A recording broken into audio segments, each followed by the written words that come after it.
not every house in your birth chart is actually directly speaking to you. In fact, today we will be talking about a house that is necessarily about another, the seventh house.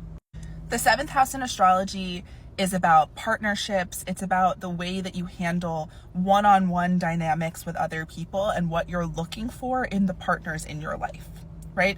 So your seventh house can speak to marriage and contractual commitments and business partnerships, people who you intend to build things with long term, and so you make a concrete deal with them to be in a partnership. All of those fall into the seventh house. In fact, most relationships that don't hold up to that level of scrutiny don't really belong in the seventh house, right? If they're not a partner, like in some aspect, they might not really exist here. Just something to throw out there, because I think a lot of people will lump romantic relationships into the seventh house, but it has to really reach a certain point for it to be here, right? So if you share something legal with a person, that person is probably in your seventh house.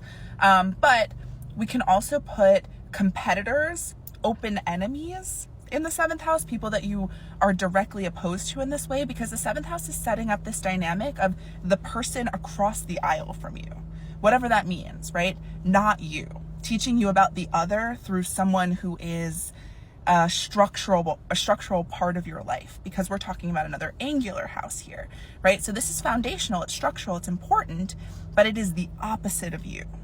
So conflicts and compromises and the things that we do to maintain relationships can live here. Those relationships, the qualities of the partnerships that we want in our life and the qualities of the partners that we want in our life. So sometimes placements in the seventh house can describe the way you partner or the partners you choose, right? And the seventh house is setting up the axis between the first house and the seventh house. So this is the first house that we're talking about that's opposing a house we've already talked about, right?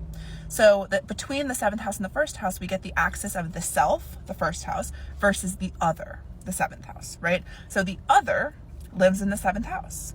It's angular, like I said, so the things that show up here can be really important. Your descendant is either the cusp of this house or it is an angle that's located somewhere in this house, which is just a concentrated point speaking to this relationship with other people, the way you choose to partner, the types of qualities your partnerships have, and the types of qualities your partners have, right? And because of this, there is a way that placements in your seventh house, the energy of your seventh house can feel very obvious to you. It could feel like it's everywhere. It could feel like the kind of thing that you surround yourself with constantly, because it's what you're looking for in another person, right? So chances are the people in your life, the ones you are really close to, the ones who are long-standing foundations in your life, the ones you have strong one-on-one relationships with, chances are they exhibit some qualities of the sign on your seventh house, right? And so it's angular, so these placements are showing up in a strong way. Transits to your seventh house will be felt. They can feel like they help to construct your sense of self by showing you what you're not, right? Your oppositions can project back at you what you're giving to them, and then you can make sense of whether that is you or that isn't you. And oftentimes we exhibit qualities in relationships in order to make that distinction for ourselves, right? So we can often exhibit qualities in relationships that we're looking for from other people, or we like in mirroring that back. And it can help us to further identify who we are in that dynamic, if that makes sense. So you can look to the ruler of your seventh house for more information about how to approach this house and its topics, the house and sign and aspects that the ruler of the seventh house is going through. We'll explain a little bit more of the conditions of this house and how to access it. As always, if you have any questions, please let me know. And up next, we will be talking about the eighth house. I'm very excited for this one.